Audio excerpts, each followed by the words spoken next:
webinar, Evangelizing with Digital Media. I'm Emily with Pulse Evangelization Ministries, and I'm excited to introduce our speaker today, Eric Groth of Outside the Box. Take it away, Eric. Hello, everyone. A great joy to be with all of you today, and it's a definite treat to share with you what we're really passionate about. I'll explain a little bit more about us. Outside the Box, here's a little bit about how you can get a hold of us and find out more. That's our website. You can follow us on Twitter at Get Outside the Box. You can follow us on Facebook at Outside the Box, and you can follow us on Instagram at Get Outside the Box. And I'll tell you a little bit more about who we are in a little bit. Let's start here. I, along with being a film producer and really doing films for ministry and for evangelization, my wife and I also facilitate and coordinate part-time youth ministry at our parish. I said part-time, and there's a lot of people laughing right now. But no, we coordinate youth ministry. One of my favorite resources is downloadyouthministry.com, and I didn't add that link up there for you, but check it out, downloadyouthministry.com. All kinds of games and activities. A lot of digital things, PowerPoint, you name it. A lot of great stuff to use in ministry with teens. And really, I find that a lot of these things are just fun for any age. So I figured we would play a little bit here. This one is called Gandalf or King Solomon. So what's going to happen is I'm going to pull up a quote, and you have to decide if it's a quote from Gandalf or if it's a quote from King Solomon. Here we go. Here's the first one. Even a fool is wise in his own eyes. Even a fool is wise in his own eyes. So you have 3 seconds to make your decision. And here's the answer. King Solomon. All right, here's the next one. A merry heart makes for cheerful countenance. A merry heart makes for cheerful countenance. King Solomon again. Here we go. Many that live deserve death, and many that die deserve life. Can you give it to them?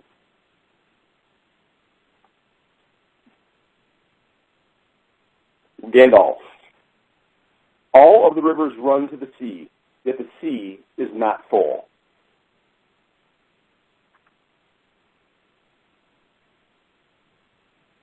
King Solomon. Despair is only for those who see the end beyond all doubt. Despair is only for those who see the end beyond all doubt. Gandalf or King Solomon?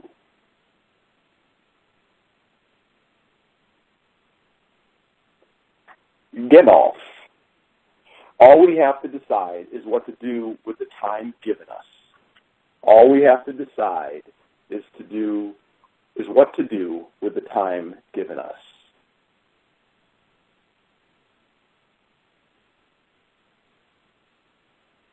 Gandalf. A couple more. As iron sharpens iron, so a friend sharpens a friend. As iron sharpens iron, so a friend sharpens a friend.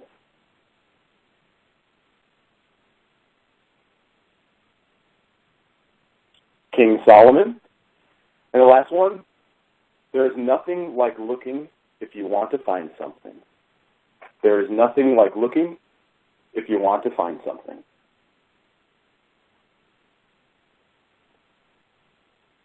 And we end with Gandalf. So this is just a sample. There's a lot of different things they have. One of my favorite ones that is worth, and by the way, these are all downloads that cost anywhere from $3 to $5. Every once in a while, there's a $10 download. One of my favorite ones is a $10 one called Emoji Hunt. And essentially, what it is everybody gets their phones out, and you give them a text number, a number that they can text into. And then what happens is kind of like a slot machine. The app will generate 3 different emojis in a row, and the first person to text those 3 emojis in a row to that number is the winner. We've done it live with a couple hundred teams in an event, and it gets kind of crazy, but it's a lot of fun. So you can find things like that again at downloadyouthministry.com. Again, I'm Eric Groth from Outside the Box. Just to tell you a little bit about myself, I got a degree in Christian education and a master's degree in counseling. So for the last 30 years, either directly or indirectly, I've been involved with ministry to teens, and my passion has always been to evangelize our young church, to evangelize young Catholics. And my work after I graduated with my master's program started as a campus minister at a Catholic high school in Rockford, and I taught senior religion. And this was in the early 90s, really before the digital revolution. Even in the late 80s, as a kind of an intern youth minister during my college days, we used video in ministry. We would do different little scavenger hunts or activities and things that would involve the use of video. But beyond that, there wasn't a lot of digital ministry opportunities. But as we moved kind of into the mid-90s, and I moved from working in campus ministry to working with a ministry called Cultivation Ministries with Frank Mercadante. And we train Catholic parishes all over the country on how to create really effective and vibrant youth ministries. So this was in the mid to late 90s, and the digital revolution started to happen. You know, the internet came out. I know it sounds funny to say that, but it's only been around here for, a couple of decades. But it came out, and all of a sudden now tools were a little more accessible for us. So we were doing evangelistic events as a part of our trainings with these parishes. We were teaching them how to do rallies for teens, and we were searching, for content that we could use in these programs.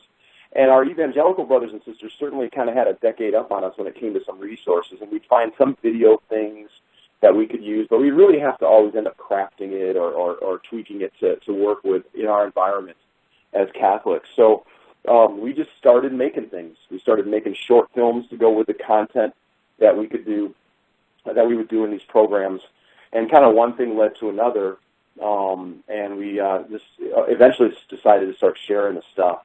I left working with Cultivation Ministries, and in the early 2000s started Outside the Box, and our passion has always been, again, to bring Christ to the young church through digital media.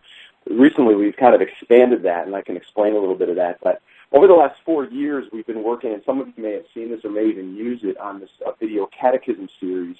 And we've been doing this in partnership with the Diocese of Wheeling-Charleston, West Virginia.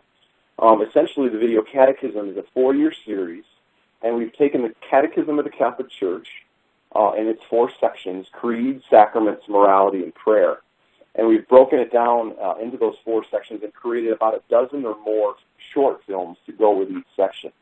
So we've got films on the creed, we've got films on sacraments, films on morality, and then we're finishing up the series now and doing films on prayer. And all of those films are anywhere from, typically 2 to 5 minutes in length. They're great to use for youth ministry. They're great to use in religious education. They're great for middle and high school. We have pastors who are using them and parishes who are using them for RCIA. All of them, just a great way to kind of dive into the content. We create discussion material to go with every one of our films. And our discussion guides have questions for discussion. They have catechism references. They have scripture references. They have ways, suggested uses for the films and stuff like that, too. So those things are available. We put out our content through a membership program. We also put it out through the sale of DVDs. We put it out as individual downloads, and you can find out more about that. But we dove into doing that. In 2013, we kind of expanded our mission and decided to go into feature film production. The Lord really led us into this in a wonderful way. We had someone who asked us if we had ever done any films on lives of the saints, and we hadn't up to that point. So we kind of explored it, and one thing led to another. It's a long story, but a wonderful story. We produced the first film, Full of Grace, which some of you may have seen, and this film is the first in a series of films that we're doing on lives of the saints. So we're currently working on a script right now on the Apostle Paul and meeting with distributors for that, with the hope of producing it this summer and getting it out for Lent. I'm really excited about that one. You can find out more about Full of Grace at fullofgracefilm.com, about how you can utilize it, how you can get a hold of the DVD, and bring it to your parish.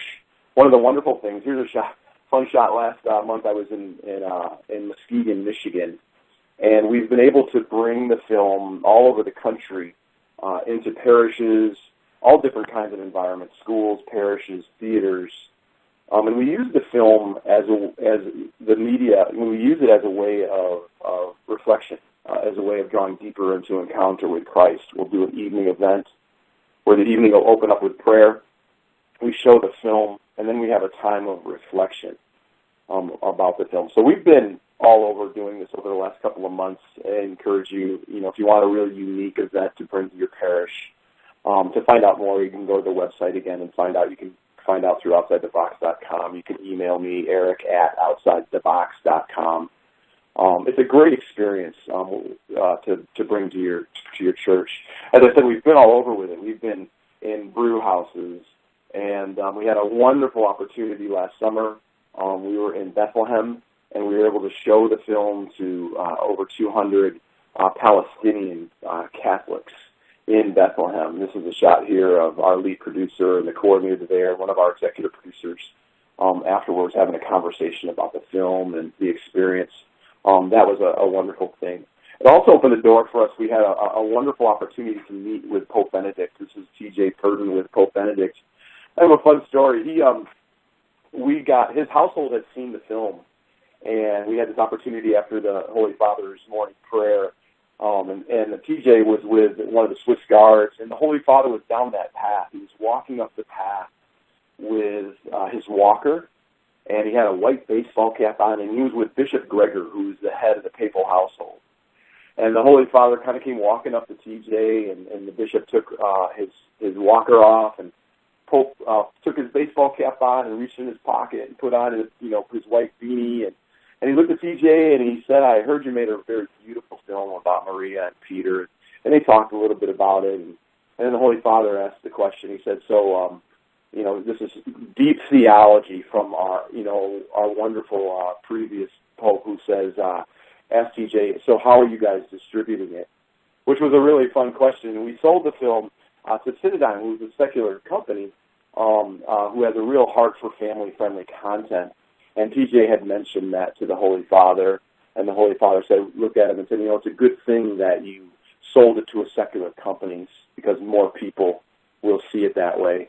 And that was not an eye-opener, but just kind of a confirmation for us in that using these digital medias, using evangelization tools like this to get out into the world, not just for the confines of our parishes, our programs, but for us to be able to use them and reach out to others with the messages of Christ is a real joy and privilege. Bishop Gregor turned to TJ here, and he made a comment. He said, what you guys are doing is the new evangelization. Not just that you're using media as a way of communicating the gospel, but that you're bringing Christ to those who you work with.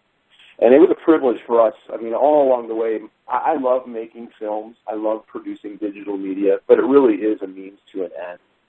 The bottom line is not distributing films, but is reaching out with the gospel. And this is just the way God has invited our ministry to do that. But we've had many instances along the way in production, just the opportunities to work with all kinds of people from all different walks of life at all different places in their journey, and to be Christ to them, to love them, to bring respect to them and dignity, to care for them, especially in Hollywood. Our experience in Hollywood, this is our first, but I know it's not the best of places in terms of production, and there's so much that comes out of there, obviously. But people aren't necessarily treated with dignity, that, you're a job. And we had a cast and crew of 45 people, and we wanted them to know first and foremost that they were valued and that they were respected. And the Lord blessed us and brought all different kinds of people to the set. We had Muslims and Jews and Christians, evangelicals and Catholics, non-believers, you name it. And one person in particular, our first assistant director, really great guy, a little rough around the edges. That's the role. They're kind of the drill sergeant of production. And Dave was his name, and he grew up in a Jewish family, never really practiced their faith, grew up in Israel, and not in Israel, but grew up in L.A., never stepped foot in a church. And he's in his mid-30s, and here we are, we're all on the set together, all different walks of life, producing a film about the Blessed Mother. And he he came up to me, actually I came up to him first near the end of our shoot time together, thinking about him, and I said, hey Dave, would you mind if I interviewed you for a behind-the-scenes video? And he looked at me kind of cross-eyed, like, nobody really ever asks the first assistant director. They're always asking the lead actors or the directors or you name it. But he looked at me kind of cross-eyed and said, okay, I'll do that. And I think he was a little bit honored that I would ask him. And so the last day, I'm packing up cameras, and I feel this tap on my shoulder, and it's Dave. And he said, Eric, you ready for that interview? And I looked at him, and I said, absolutely. So I grabbed my camera and asked him to just kind of tell a little bit about what the first assistant director does, because a lot of people may not know that. And so he started to tell a little bit, and then he stopped and he looked at me off camera. He said, Eric, should I refer to this as a Catholic thing or a Christian thing or what? And I looked at him and I said, well, Dave, our heart, we're Catholic, but our heart is just to really love people, and we want this film to be something that makes sense to whether you're a Catholic or an evangelical or a non-believer, that even as a non-believer, you relate to the human experience in the story. And so he looked at me and said, all right. He got back behind the camera, and he said, this is the first thing. He said, this is the first Catholic thing that I've ever been a part of. And he started crying. And I think it took him by surprise. I don't think he was expecting that he was going to have that kind of emotional stir about the experience. And so I paused for a moment, and then he went on and he said three things. He said, the script was beautiful. He said, we became like a family producing it. And that's what was really important for us, that we would love these people, that they would have a sense of kind of connection, that it wasn't just a job, that there was a human connection here. And the last thing he said, which really kind of grabbed me, was he looked in the camera and he said, and it really made the faith accessible to me.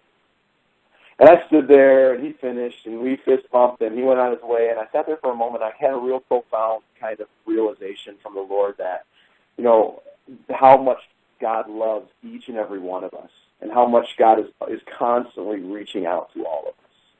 And even in that moment, I thought, wow, the reality is this whole production that we did could have been for that person, could have been for Dave. That's how important we are. And so that's kind of what drives us and behind what we do, is to want to reach out with the gospel and to use these tools to do it. This was a fun day when we released the film, and so here I am, and it was on the shelf, and we got some nice placement because there weren't a whole lot of new releases. It was a good timing. I love this one. This one makes me laugh. So here we are, alphabetically on the shelf. You can go and you can find Fast and Furious 7 next to 50 Shades of Grey, and then Full of Grace right next to it. So when you go to Target or Walmart, or you buy it on Amazon, it's a little different, but any of your big box retail stores, you'll see it alphabetized right next to that one. And recently we won a Gabriel Award for the film, and I kind of tweeted that out with a picture of 50 Shades of Grey and Full of Grace right next to each other, and I said, so which one of these two do you think won a Gabriel for best family films?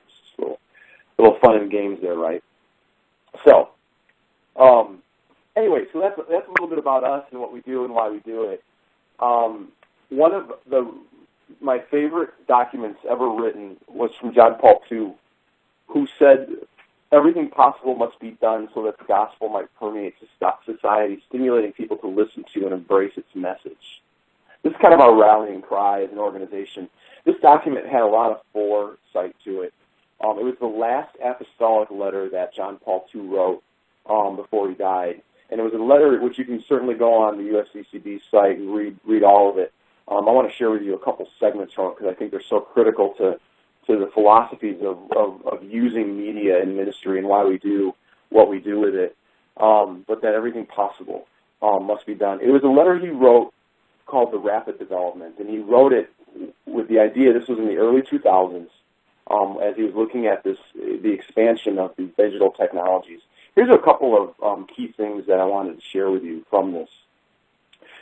Man's genius has, with God's help, produced marvelous technical inventions from creation, especially in our times.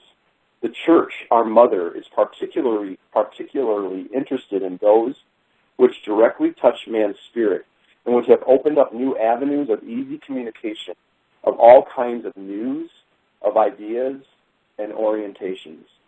Now, in that document, John Paul II is actually quoting, as you can see, Paul VI. So these things are starting to stir. And the bottom line is that God's desire is our salvation, and whatever it takes for us to draw us into the understanding of his message. Another place in the document, John Paul says, the church is not only called upon to use the mass media to spread the gospel, today more than ever to integrate the message of salvation into the new culture that these powerful means of communication create and amplify. It tells us that the use of the techniques and the technologies of contemporary communication is an integral part of its mission in the third millennium. He goes on, the world of communications is capable of unifying humanity and transforming it into, as it is commonly referred to, a global village. The communications media have acquired such importance as to be the principal means of guidance and inspiration for many people in their personal, familial, and social behavior. We're dealing with a complex problem because the culture itself, prescinding from its content, arises from the very existence of new ways to communicate with hitherto unknown techniques and vocabulary. I mean, all of us, we can't deny that these technologies are defining our culture. They are defining direction. They are defining the steps that we take in all aspects of life, with family, with work, with school, you name it. That these things are not only a resource for those, but they're defining our direction, and they are becoming very global. Our age is an age of global communication in which countless moments of human existence are either spent with or at least confronted by the different processes of the mass media. And I'll give you some startling statistics in a minute. The media provide a providential opportunity to reach people everywhere, overcoming barriers of time, of space, and of language, presenting the content of faith in the most varied ways imaginable, and offering to all who search the possibility of entering into dialogue with the mystery of God revealed fully in Christ Jesus. My wife and I had the privilege of adopting a son from Haiti, and he's 17 now, but we brought him home when he was only a year old. And I have done a number of film projects for a beautiful school down there over the years. And I went down with Emmanuel in December, and it had been a while since I had been down. It was the first time we brought him back. But I'll tell you, one of the most amazing things one of the things I noticed, and this was with a span of about 4 years or so that I had been there, is maybe some of you have been to Haiti before. It's right in our backyard, but it's a very impoverished country. People really do live in squalor, especially in the more urban areas. And the big thing that I noticed from my last trip down there to my most recent trip down there was an explosion of the use of smartphones. Didn't matter, whether they were living in an 8-foot by 8-foot cinder block house with a tin roof and a light bulb. They had smartphones. And really what that made me imagine and think about is that how global we are, how big our world, through use of the internet, obviously, but all of these technologies and being able to get online has brought us so much closer. And that we can certainly share amazing messages through these media, not only in our own communities, but all over the world. Communication permeates the essential dimensions of the church, which is called to announce to all the joyful message of salvation. For this reason, the church takes advantage of the opportunities offered by the communications media as pathways providentially given by God to intensify communion and to render more penetrating the proclamation of his word. The church willingly employs these media to furnish information about itself and to expand the boundaries of evangelization, of catechesis, and of formation, considering their use as a response to the command of the Lord, go into the whole world and proclaim the gospel to every creature. A good friend of mine is a colleague who works with us, named Bob Perrin. He once said that, kind of the whole misquoting of St. Francis, who says that we should preach the gospel at all times, if necessary, use words. Today he just kind of jokingly said we should preach the gospel at all times, and if necessary, use Twitter. I mean, that's where we're at in terms of using these media in all kinds of ways to spread these gospel messages. Here's that quote that I shared at the beginning. Again, everything possible must be done so that the gospel might permeate society, stimulating people to listen to and embrace its message. And then the final quote from the document I want to share with you. Do not be afraid of new technologies. These rank among the marvelous things. Inter mirifica. which God has placed at our disposal to discover, to use, and to make known the truth. Also the truth about our dignity and about our destiny as His children, heirs of His eternal kingdom. What I love about this is the Holy Father is saying, hey, essentially, these technologies are not something that secular culture created, and now we, the church, we need to jump on board and catch up and use them for our purposes. But he's essentially saying these come from the wonderful mind of God, that they're among the marvelous things, that, again, everything possible must be done so the gospel can permeate society, that these technologies are a way for us to reach broad and wide, not only in the world, certainly in our communities, but in the world all around us, locally and globally. And that's pretty amazing. So in 1984, this will give you some perspective, there were 1,000 devices in the entire world that would allow people to get online. Essentially, they were military and government use, but there were 1,000 uses. I could do an event, do a seminar for a couple hundred people, and then in a room with a couple hundred people, and we may have 400 or 500 internet devices to get online just right in that room alone. That's how it's changed today. In 2008, which obviously is a while ago, there were 1 billion devices in the world that could access the internet from wherever they're at. This number is very startling to me, and it's changed. It's actually gotten worse. It's gone up. But if I were to ask you the question, 9 hours per day, what comes to mind when it comes to the digital technologies, especially for those of us who work with young people? Well, if you're thinking how much time young people spend online in a day, spend in front of a screen, you hit it nail on the head. But the average teenager in the United States, actually, just a recent study just bumped this, spends about 9 hours in front of a screen. And I would venture to say that adults were probably very similar, and maybe even worse in many instances. But we spend a good third of our life in front of some sort of screen. So there's a lot of technologies in front of us, a lot of opportunities where we're receiving all kinds of messages. And messages obviously come in all fashions, messages that are positive, messages that are neutral, and messages that are certainly negative and can lead us far from the mind of Christ and the will of God in our lives.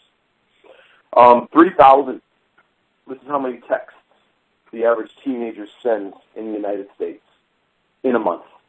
3,000 texts per month, which is absolutely amazing. I like to joke around and goof with the kids and say, hey, if you're interested in becoming a doctor, you might want to pursue becoming a hand surgeon, because in about 2 decades, you'll be plenty busy doing carpal tunnel work on people's wrists.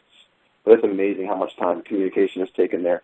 This is an image of when we do our youth programs, we've created a mobile phone zone, and Darth Vader is not always the one standing there in front of the zone. We often have other things, statues of saints and you name it. But we've decided that at the beginning of programs, after we're done, unless we're utilizing our phones for program content, which we do on occasion, that we want to invite the young participants to actually put it down for an hour and a half, which is, I remember the first night we did that, and I highly recommend you try this. If you're in that environment, get an opportunity to try this out. I remember the first night we did it, there was so much anxiety, and initially they were looking at us like, are you serious? This is legit? And I said, yeah, I'm not going to force you to do it, but see what happens. And, we had a couple dozen kids put their phones down and talked to 1 or 2 of them afterwards who had said, it was really kind of hard to do that at first, but I felt a certain sense of freedom afterwards. So these technologies, which you experience it on your own in your own world, always looking at a screen, we become a slave to them. There's kind of 2 sides to the coin, that they're something that really opens up great communication and information to us, but can also pull us away from the necessary just living away from it and being with people and interacting with people in a way that doesn't involve the technologies. So we're at a place in this existence, in our culture, you're at a place as a pastoral leader in your church or in your ministry, wherever you're coming from, as a paid person, as a volunteer person, you name it, where we really don't have a choice on whether we do social media. We really don't have a choice on whether we utilize these kind of technologies. The question is how well we do it. And that's a good question, because we certainly live in an environment where it's all over and it's all around us, and we've got to utilize it. This is a pretty extreme situation, but this is how saturating these technologies can be at times, and maybe someday this might even happen. Just kidding. 845 million. That's how many Facebook pages there are in the world. So if Facebook were an actual country, it would be the third largest behind China and India and China. That's how many people. And yeah, it's a digital and a virtual reality, but there's real people there. And that's an amazing online world that we can tap into. As a youth minister, I'm someone who's in my mid-40s, and we did a statistical kind of look around the country, specifically in youth ministry, a couple of years back, and learned that statistically about 60% of those working in youth ministry in parishes around the country are 40 and older. And for those of us who are certainly 40 and older, we're not kind of hatched into the digital world like our teens are today, but we're kind of immigrants to the whole experience. So we have to learn it. We have to learn it. It's a language that we have to learn to speak infinitely more than the young people in our environment that we're serving. For a lot of adults, when you talk about putting together a digital media plan for your parish, it's as if you just took a car apart and told them without a manual, put it back together. The anxiety is crazy, and when you talk about all the different ways in social media that we can connect, it's pretty overwhelming. I mean, I looked at this the other day and thought, look at all these different apps and look at all these different ways of socially interacting with others, it can be amazing. Like, where do you begin? But in most instances, we found in our sites and how we utilize the technologies in our parish with our website when it comes to the social medias, we know that these four are the ones that we can really utilize in a great way. Facebook, Instagram. Facebook is a great way, obviously, to communicate and to post longer things. You can use it for posting evangelistic messages, content messages. You can use it to post announcements and advertisements. You can use it for events, for all kinds of things. Instagram's a great way to visually show what's going on in ministry, what's going on in the world in which you serve and work. YouTube, videos and film and things like that can be utilized. On our parish site, our pastor does a weekly gospel reflection that kind of leads up to the Sunday reading. So we're always posting those on YouTube. Twitter's great for quick messages. You can look at this and get completely overwhelmed. You can narrow it down. And the bottom line is, I think it's important that we choose things and do something really well. Do something well. Not just don't try to do it all, but to ease into it. And to find people in your community who can help with that. I mean, you may be thinking, I have no idea, I have no desire to really utilize these tools and integrate them into our ministry programs. And that's fine, because we're the body of Christ, and the body has many parts. And it doesn't have to just be you, but there's somebody in your communities who gets this stuff, who understands it. And you might just be drawing somebody new into ministry because of their giftedness in these areas or their skills. For several years early on with Outside the Box, we did a youth video challenge where we invited parishes to have their teams create a film and submit it in a contest. And then we would have judges judge the film, and we would give out awards, and we'd do a local film festival. It was a lot of fun. We'd give them some guidelines and simple guidelines. They'd have a prop that would have to be in the film. They would have a line of dialogue that would have to be in the film. A certain person, whether it was their pastor, you name it, had to be in the film. And year after year, we typically did it where it was like a modern-day parable of some sort, where they could kind of give a current look at one of Christ's parables.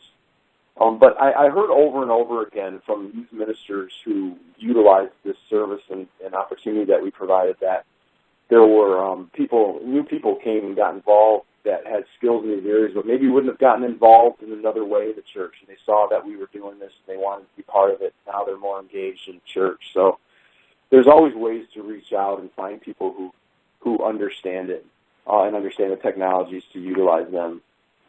So I want to kind of hit on four areas, kind of moving us forward here before I give you a chance to ask some questions. The first one is that is to be intentional.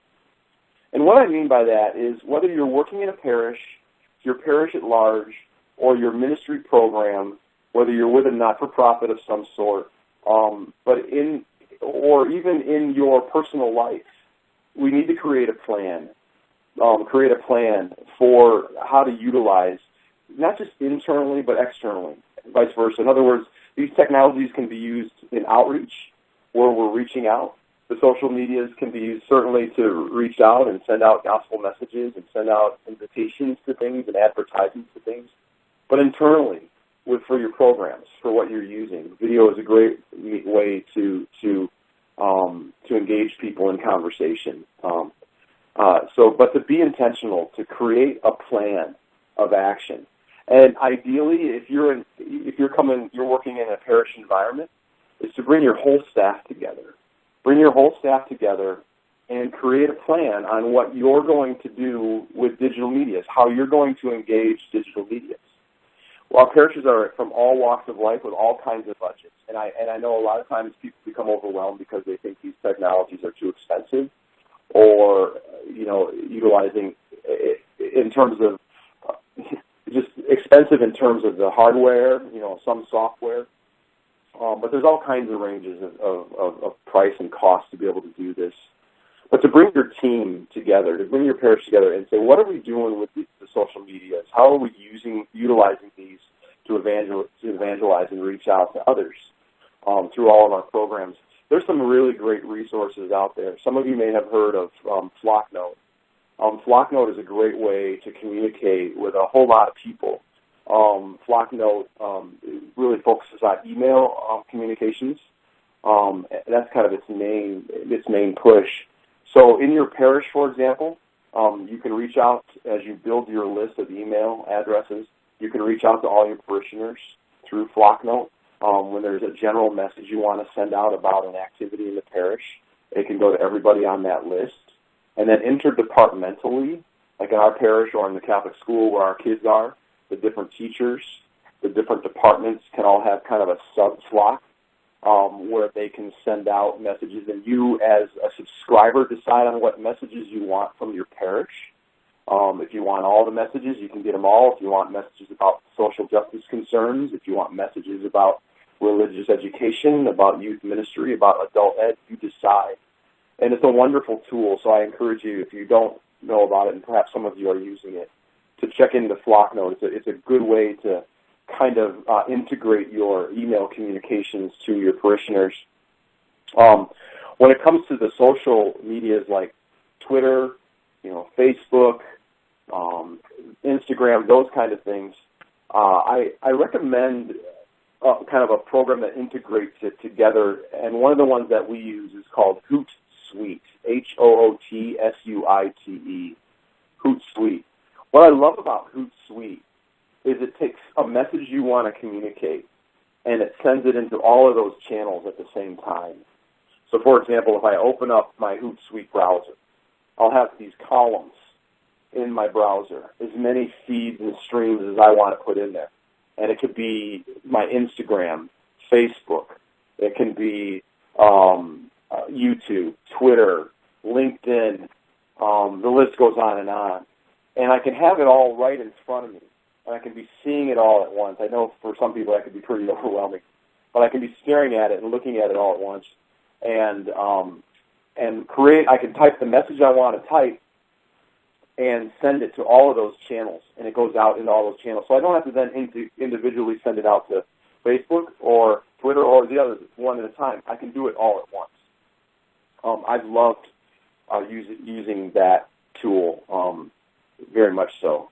But to be intentional means to really come together and decide on a plan, to write out what are we going to do with the social medias, and not to again overwhelm yourself by trying to do everything right off the bat, but to do some of them and what's the plan, step by step, laid out. How are we going to utilize these on our website, which is really your hub?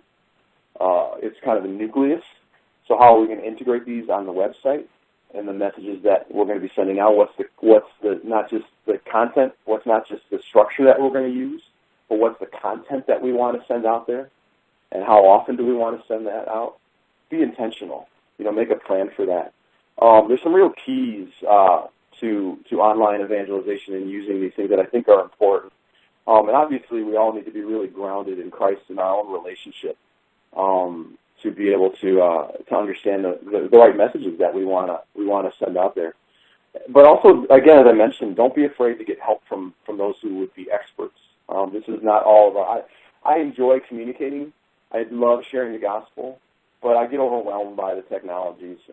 They're fascinating to me, but I can't do it all by myself, and I need help. And there's a lot of things that we can learn from the new media to be able to share the content. And we have some great content that really needs to be shared.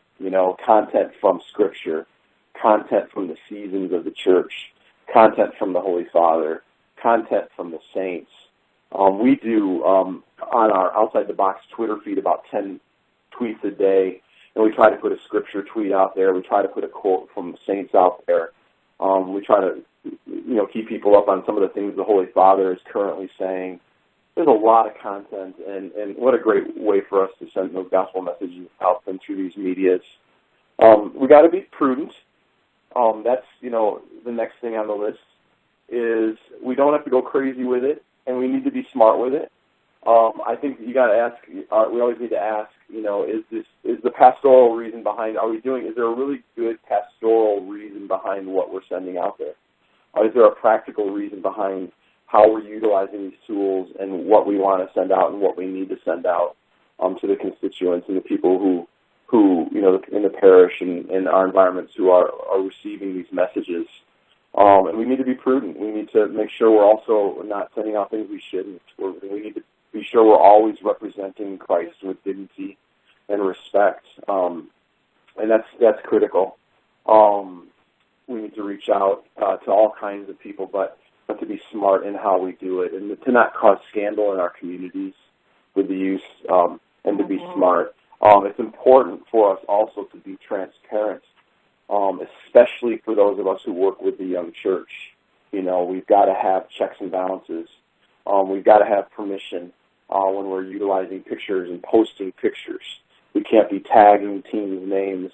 We can't be reaching out and friending teams, individually to be friends on Facebook. We've got to make sure we have good checks and balances so that we're being transparent. And it's with all things that our pastoral staff is understanding what we're doing, especially in a parish environment, that we're not just kind of a rogue trying to do things on our own, but that we're being, clear, and that everybody has access, that we're communicating, especially in youth ministry, that we're communicating with parents.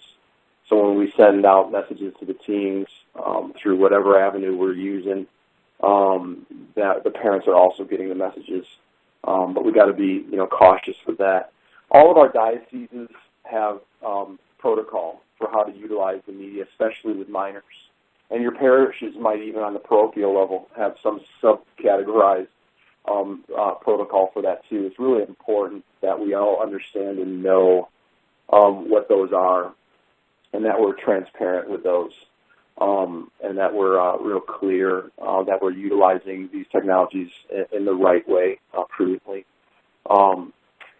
Means to an end, the technologies, we can become, completely absorbed with using these. Again, just looking at the amount of time we spend on a screen, there's a definite absorption in our life with the digital medias. But I think it's really critical and important to remember that these tools are a means to an end. And what are we trying to achieve with them? We're trying to achieve, is it a communication thing? Are we trying to make sure that our advertisement is getting out there? Are we trying to make sure that the people, we're sending messages out know that there's a meeting that we're inviting them to and needs to be attended? What is the end result? And evangelization, it's really drawing people into a deeper relationship with Christ. And we can overutilize these tools. We can become too clever. We can become too cute. We can become too rapid fire with them and use them, just obsessively.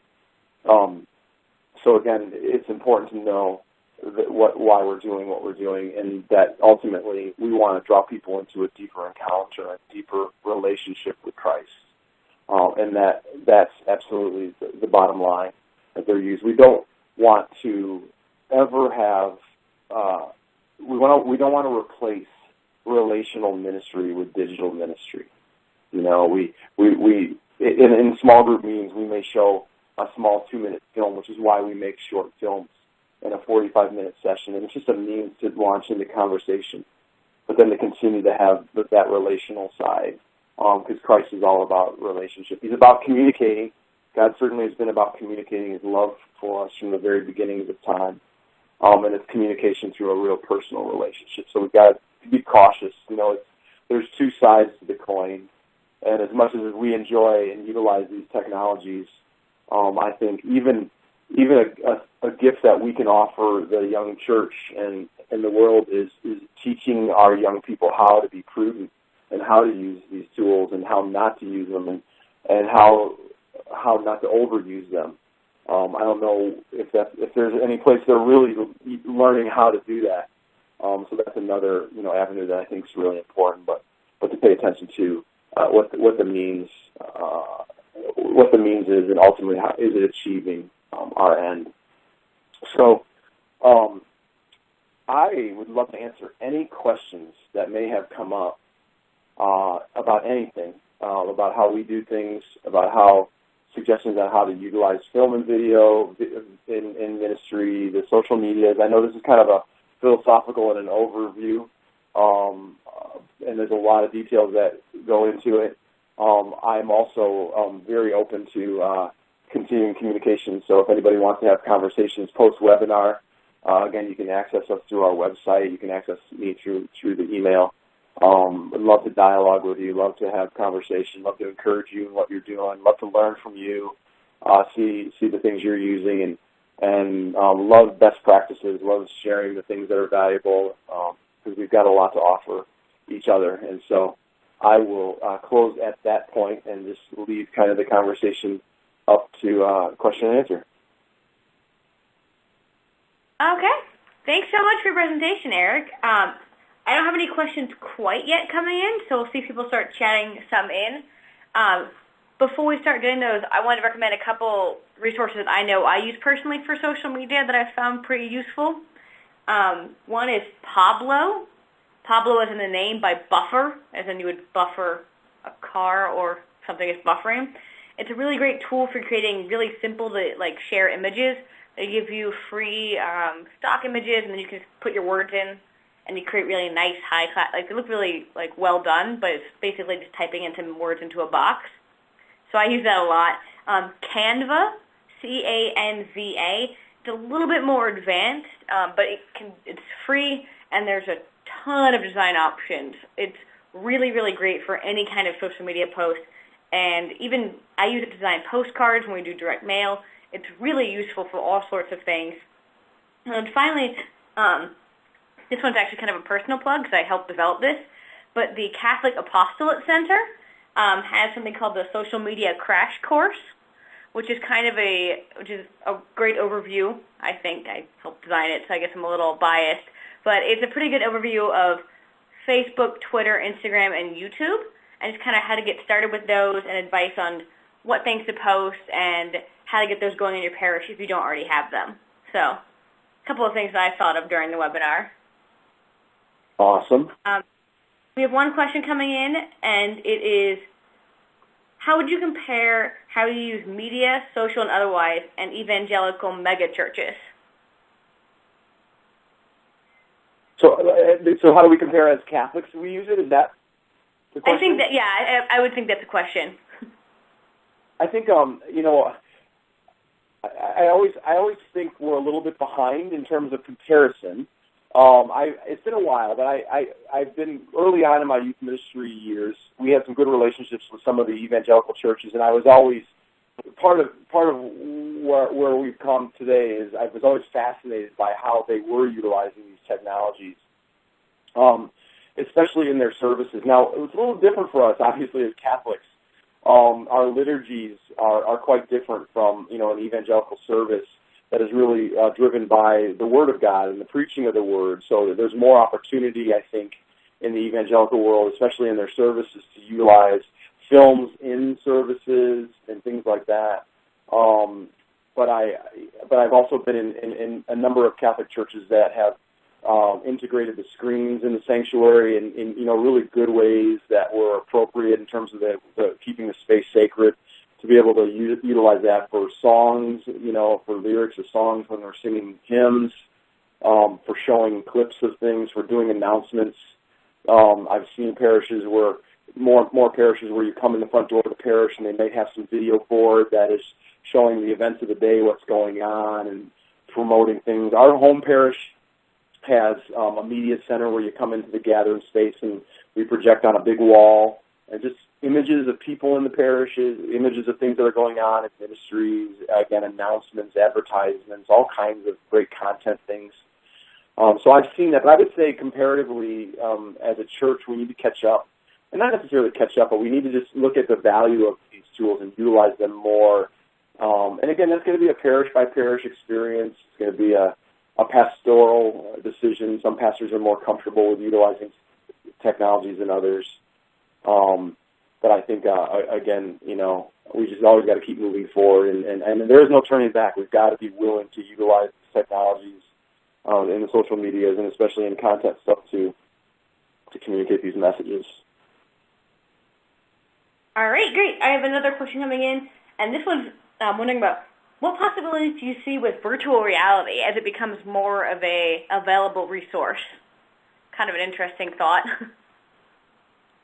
Yeah, that's an interesting thought. It's a fascinating, to start to see, especially with the Google boxes, and just to start to see these virtual things being lived out in games and experienced through gaming world.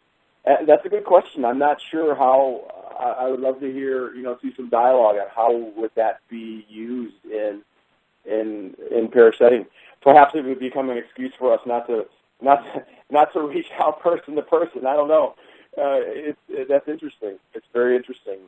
I'm always a little leery about again these technologies. I think they're so great, and I think we need to utilize them, but I'm always leery, and we certainly don't want them to, replace that personal relationship. I love the voice that these technologies have given to people who are a little more introverted. I don't know, maybe some of you guys can relate to this, but just, friends, especially when Facebook kind of hit the scene, and friends who are a little more quiet than others, maybe more introverted, not as extroverted, don't wear themselves on their sleeve, and all of a sudden they have a voice, and they're sharing really deep and insightful things, and so I appreciate that about the technologies, and but in terms of virtual reality, I look forward to seeing more about what that looks like and how we could potentially utilize that beyond just games and youth ministry and retreat activities. All right, thanks. We have a lot of questions coming in right now, so I'll keep coming. How often on your social media feeds do you retweet and repost other Catholic sources versus sharing original content? That's a good question. So I mentioned earlier we do about 10 pieces of original content, and when I say original, it's not necessarily. I mean, we're sharing scripture, we're sharing quotes from the saints, so stuff that we generate. We do about 10 a day through the waking hours. So we try to be regularly present, and then we also try to retweet a couple, 2 to 3 things a day. On a minimum. It keeps us connected, and there's so much out there to be shared. Plus, there's just so many great things that you want to share, and it's a way to empower others and share the things that they're sharing. As a rule of thumb, I get really turned off by, in my feed when somebody's just constantly tweeting or retweeting.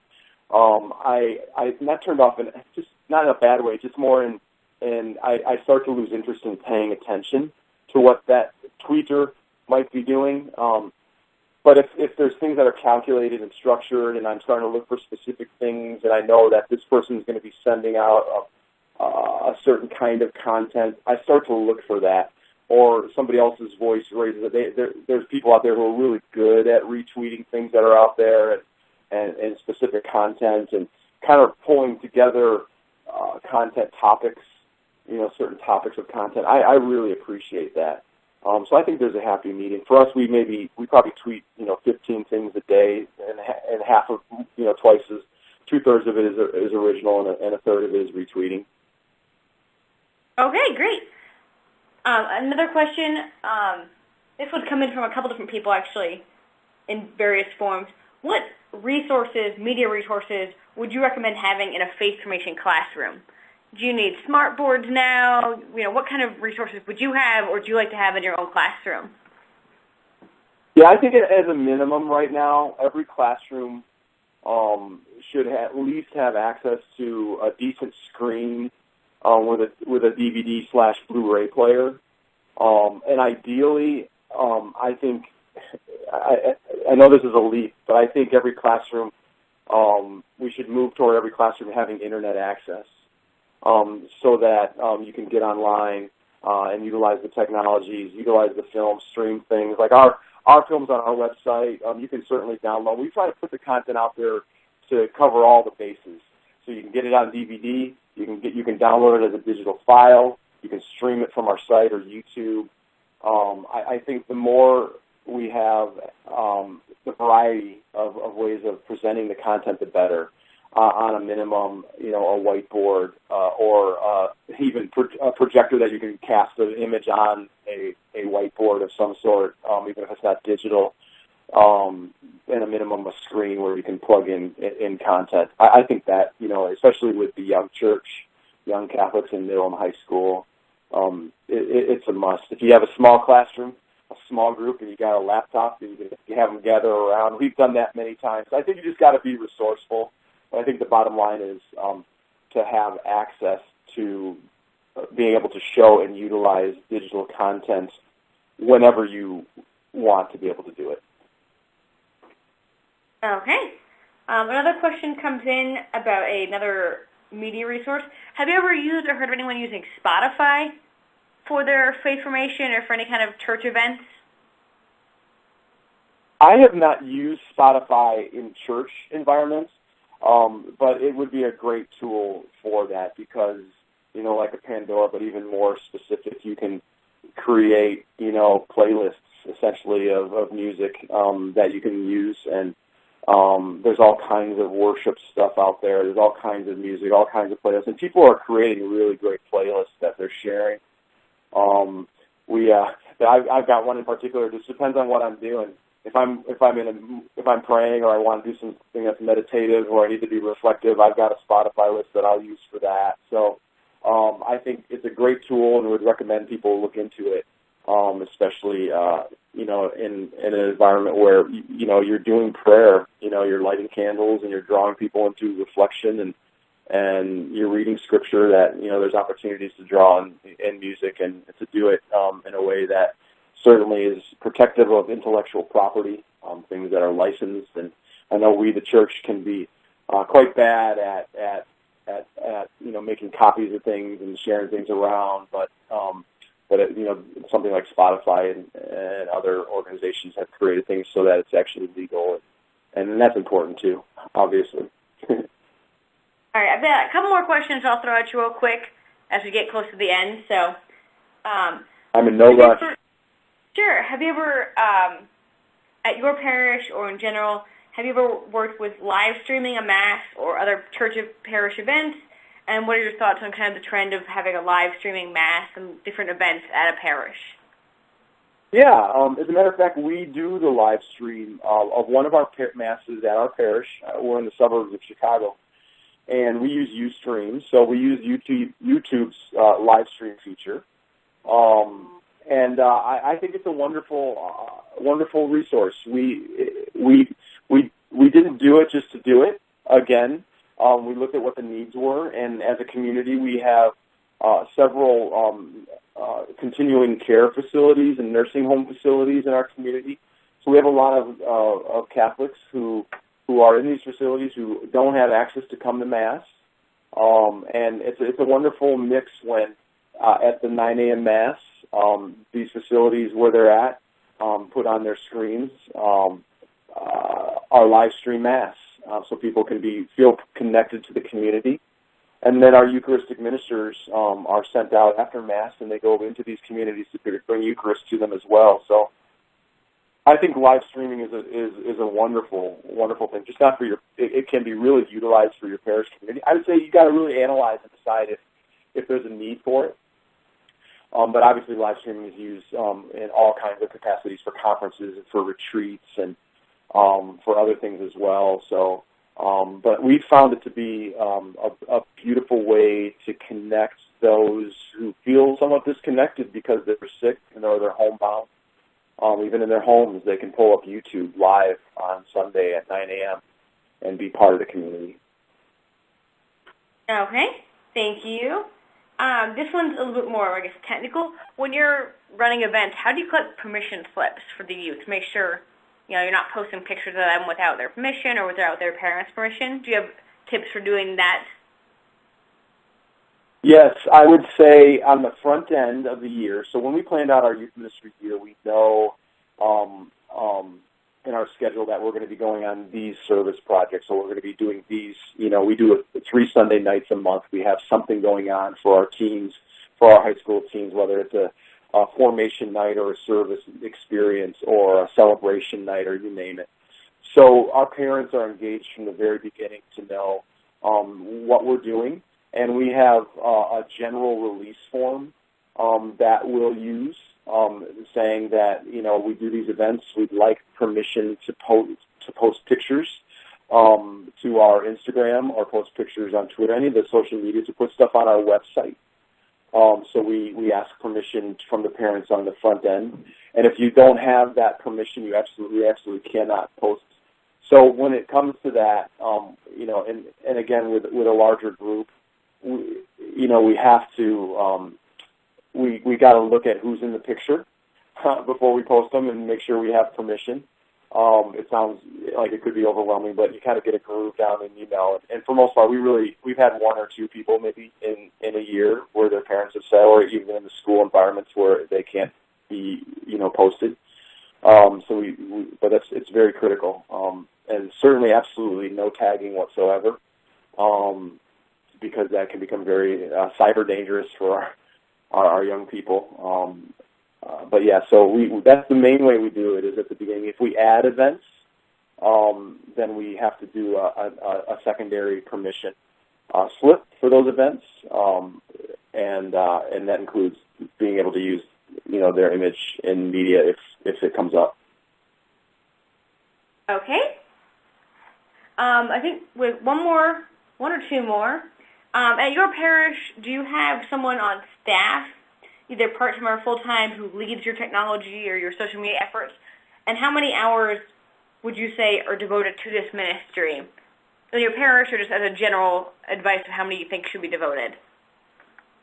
Yeah, so we're privileged, we're blessed at our parish. We do have someone on staff. It's not a full-time person, although I would say depending on the size of your parish and what you do, we're a parish of 3,000 families, so it's a pretty big and active parish. If we could afford it in the budget, I think that person could actually be a full-time job. And I actually think over the next decade, you're going to see more and more communication directors positions rise up in parishes, especially those who have more families, higher in number in their households. For us in our parish, our staff person is part-time, so she works about 20 to 25 hours a week. And the beauty of having that person is they're the point person who helps pull all the other departments together. So when I talked about, being intentional and having a plan, it's nice to have that person guide the plan. It's not going to be your pastor. It's not going to be your business manager.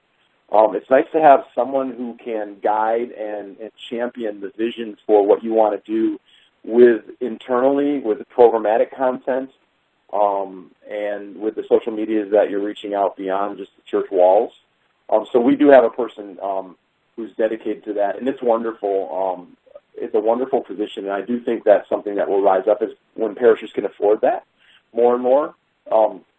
I would say, try to find someone, even if maybe there's someone in your parish, if you can't afford to make it a staff person who might be willing to volunteer that time, and maybe it's a few hours a week, or, maybe there's somebody who's retired who's good at it, although I guess retired, who knows, but maybe there's somebody who would be willing to volunteer some time.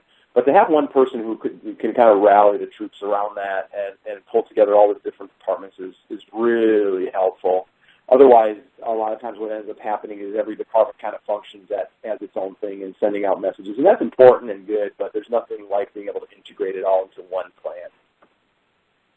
Okay, and the last question I received was, do you have any examples of parish websites or social media who are doing a really good job?